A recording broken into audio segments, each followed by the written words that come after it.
এটাতে গেল কিছু কিছু ভিডিও আমি দেখতে পাবে আপডেট দিয়েছি। আজকে আর একটা ভিডিও নিচের ছাদের লেবু গাছ এবং কমলা গাছের আপডেট দিই। তো আমি টান দিচ্ছি, পাতাগুলো নুয়ে গেছে। এই লেবু গাছটাও তাই সেম পদ্ধতিতে পাতা নুয়ে গেছে, গোড়াতে কোনো জল দিইনি। এক সপ্তাহ পর পর আমি 1 কাপ করে বা 1 গ্লাস করে জল দিচ্ছি। চলো এবার তোমাদেরকে ওপর ছাদের কিছু আপডেট দিই।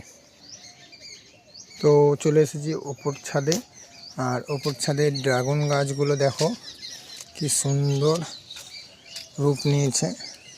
সমস্ত পাতা একদম দারুণ সুন্দর হয়েছে। আশা করছি এই গাছে প্রচুর পরিমাণে ফুল আসবে। এটা আমার লঙ্কা গাছ।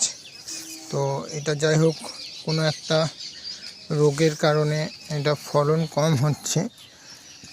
তো এবার দেখা যাবে পরবর্তীকালে কি করতে পারা যায়। ধন্যবাদ সবাইকে।